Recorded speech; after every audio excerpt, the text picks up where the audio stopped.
Okay, hi. Thanks everyone for joining the show. We've got a great show planned for you today. For starters, we have tonight football has changed forever. Mark Goldbridge joins the overlap, and that's a warning shot to every creator in this game. We'll see more about that later on in the show.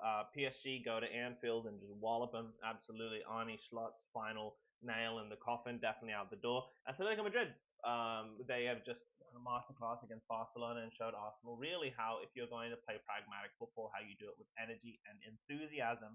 And also coming back to Australia as well, we've got a serious problem. We don't have a stadium to grow in the game. So really, it would mean the world to me if you can like and subscribe and follow the channel. It really does help. Otherwise, you can follow us on our website, our Instagram, or our TikTok. It's all in the description below if you're looking for more. So we'll start off with the big story, which happened yesterday, which is Mark Goldbridge, the creator of the United Stand and That's Football, is selling his brand to the Overlap, which is controlled by Gary Neville, as well as global media, to a seven-figure show. Mark Goldbridge, arguably the biggest independent football voice online, has now partnered with the Overlap, led by Gary Neville. Now, I just want you to think about what that means, because we have the establishment now acknowledging the power of grassroots streamers and online content producers who are now going to be able to do it. This is where I think it's very important for us to notice that the game is changing, and it's not going to be Fox Sports. It hasn't been Fox Sports for a while. It's not going to be Sky Sports or CBS Golasso that is controlling it's going to ultimately be online content creators who are able to engage with the community. What the Mark Goldbridge sale tells us is that it's going to be online community creators that are going to control this game. It's not going to be CBS Golasso. It's not going to be Talk Sport. It's not going to be any of those guys. It's going to be people who really do generate a community. And if you're looking to establish an online base for yourself as well, don't try to go for quick wins and clicks. Build your community. So that's really what I wanted to say regarding that. Goldbridge, I mean, he built his entire brand on raw reaction, no filter, anti-establishment energy, as do most popular content creators now. But the irony here is he's aligned with it. He's aligned with Gary Neville. A lot of the comments that we've seen talk about how Gary Neville and Mark Goldbridge used to argue with each other on Twitter, but coming from a business background, this is a lot more common than people realize. It's actually very common for big rivals to eventually lay down the gloves and actually come together and join, as the saying goes, if you can't beat them, join them. I mean, this is an evolution. The game has changed. It's no longer YouTubers and broadcasters. It's networks versus networks, and that's why the network is so important. Even myself, and I look at how the page is, the network is growing as a channel and as a brand. It's not about the content, it's about engaging with people and building on that community. And the overlap has gained a tremendous community now. Not only a tremendous community, but a tremendous personality in Goldbridge. They're going to have the, like, I want to say credit. I don't want to say credibility, but there is credibility with Gary Neville because he's part of the Manchester United establishment and the commentator base. So you have that credibility from a footballer perspective, and you get the infrastructure as well. Gary Neville is a very wealthy individual, so he can then put that stuff towards the United Stand and That's Football and compound on the overlap. So that's his advantage, and that's what actually makes it dangerous. Because if you're a small creator watching this, you're not competing with a guy in his bedroom anymore. You're competing with media machines. But here's the opportunity: personality is still going to win it, and community is still going to admit it. And that's where the big guys really do fall short. They don't have the ability. I want to say it again as well. They just don't have the ability that they used to engage with people. I'll say it again. The Mark Goldbridge saga has shown us that the community is what makes it important. The overlap has gained a tremendous asset, but where the overlap in Gary Neville and Talksport and Sky Sports and all those guys fall ahead is they don't aim to the community, they aim to their shareholders. And their shareholders, it's so homogenized and pasteurized, to quote Simon Jordan. So if instead it was based on the community where you can be raw, you can be visceral, you can actually engage with people, that's where the real value is. I'd love to know what you think in the comments, and I'd love to know what you think about this overall saga as well, because it really is heating up as well. I mean, if Goldbridge does lose his authenticity, he's finished. So I don't think that's going to happen as well. He's not a newbie to this, nor is he a naive person. I think he's definitely built up this infrastructure and has set clear guidelines on how he wants the show to develop. Although I think he'll be gone in 5 years. I don't think anybody sells their company for a seven-figure fee without thinking, okay, this is my exit strategy. And maybe he doesn't want to do it anymore. Maybe he's looking at his kids, he's looking at his partner, and saying to himself, I don't want to be doing this at 50, 60. I'd prefer to have land, have 20 acres, and take care of my kids and my grandkids, and say that's what I did. Wouldn't we all? I think acreage is a beautiful idea on paper, but it's not easy. I had an auntie. I still have an auntie in the south coast of New South Wales who has a beautiful farm down in the south coast, which is absolutely gorgeous. But it's not easy. If you don't feed those pigs, they're going to be unhappy. They're going to get ill. If you don't take care of your chickens and your roosters, they're going to get ill or they're going to get killed by foxes. It never ends, but it's fun as well. Hit the comments or the follows if you think owning a farm is fun. I don't own a farm. I'd love to. PSG smashed Liverpool. You want to talk about farmers? Liverpool annihilated by PSG at Anfield 2-0, where Anfield was the anvil in which PSG hammered down on Liverpool. And I think that it's over. It is absolutely over for Arnie Slot. And I'll just repeat that again. Anfield was the anvil that PSG hammered down onto Arnie Slot's team, losing the manner that they did and playing the way that they have. Arnie Slot is absolutely gone. There is just absolutely no way that he maintains it. Paris Saint-Germain walked in at Anfield and completely controlled the game. Here's the uncomfortable truth for Liverpool fans. They couldn't live with PSG's quality, the pace, the movement, the composure. Remember, at the start of the season, at the start of the league, they were favorites. Alexander Isak, Florian Wirtz, Kirkez, these were good. These are good players, and yet it's looking like in the second season they're going to need another $500 million. Let me know what you think. I'd love to know what you think about that as well. The pace, the movement, the composure. When PSG turned it on, Liverpool looked exposed. Usually, when we look at, I'm going to base this on a Klopp team, not an Arnie Slot team, because Arnie Slot has sort of devolved this team. But in the past, Liverpool would thrive off chaos and would thrive in the gegenpress style, but instead they just look flat-footed, completely flat-footed. I actually can't remember the exact style that they were using originally, but I don't think it was a back three, if I'm mistaken. It was a back four again. If we go to the lineup, a back four, yeah, a back four of Kanate, Frimpong, Van Dijk, and Kirkez.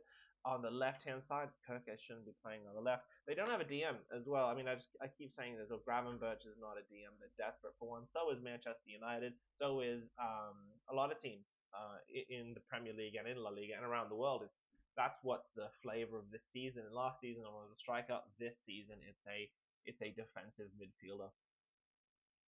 Now you have to ask yourself, PSG finally a Champions League team? Of course they are. I think, in my opinion, there's still people that have a sort of Neymar era view on PSG, but it's apparent, it's absolutely apparent that they are the best team in Europe right now. I think they will actually walk through Bayern as well. Bayern are an amazing team, and yet I think PSG just have such a tremendous quality. Chelsea threw them off last time in the last Champions League final and really did throw them off, but it was a matter in the World Cup, pardon me.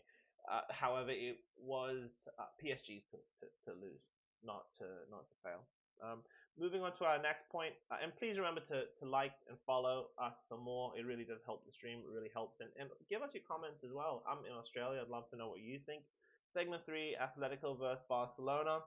Atletico once again just hold out. Tremendous. Diego Simeone, and you look at the way that he plays, or he manages and coaches his team, and you compare that to Arsenal. Pragmatic football, but just crafty.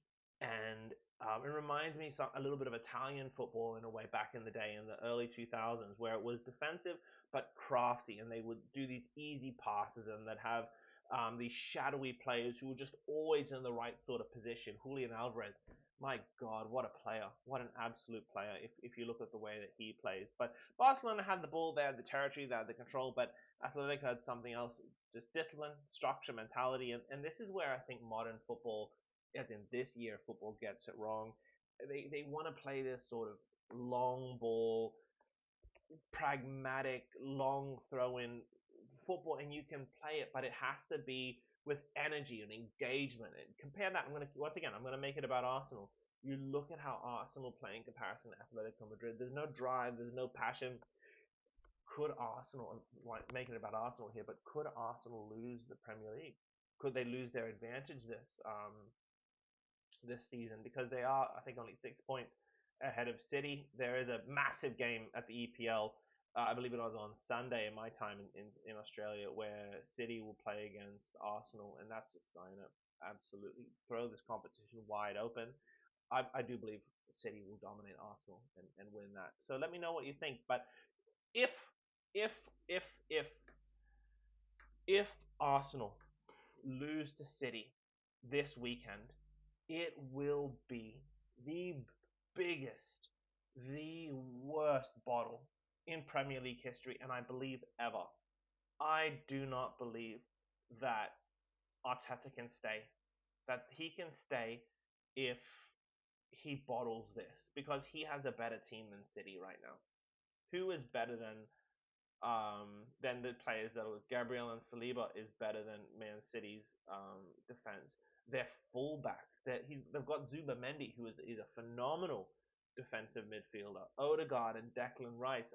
Haaland um, is better than Gyökeres. I think that's not a controversial take. However, I do believe that Arsenal should win this. It should really win this. Uh, the Atletico Madrid as well, they embrace it. They embrace blocks and tackles and time management and game intelligence and hard football. And Barcelona just couldn't break them down. Barcelona just could not break them down in any shape or form. Atletico didn't just defend; they imposed their will on the game, and that's why they keep doing this year after year. I want to know what you think, because my entire life I've watched football, and I love the flying, aggressive, energetic football. The Benjamin Mendy's and Kyle Walker's bombing down the sides, and Danny Alves on the right hand side as a floating, almost a floating fullback coming forward, and Philip Lahm and David Alaba as well, just using it, and the wingers Leroy Sané and Raheem Sterling coming down, or Amad Diallo right now, or Marcus Rashford at his peak just flying down there. Or you look at Mo Salah just taking that ball and flying down. I've always loved that energetic style of football. Even in the midfield as well, when you see Eze, you see Pogba, you see these sort of energetic players. But this season, it's very much been far more pragmatic. But when it's done right, it looks beautiful.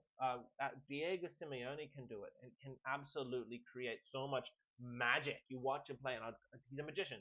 Simeone, with the way he coaches that team, with his energy and his power, it's great to watch.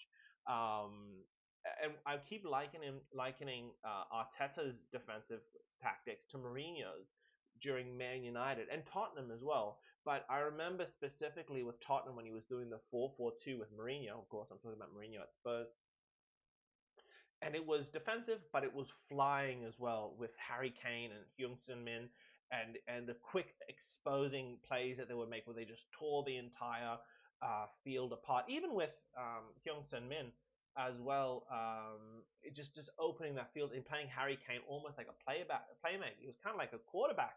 It was quite revolutionary. Nobody talks about that. Amazing. Or even with Man United, when it was Pogba and Lukaku back in, I think it was 2017, 2018, and you looked at how they played, or maybe even 2016.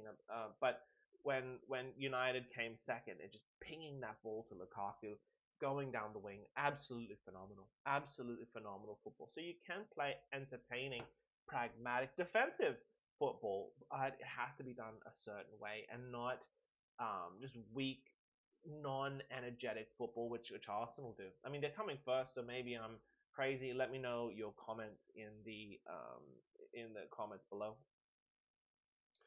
Final segment coming a bit closer to home with Australia. Australia needs a stadium. So let's bring it home.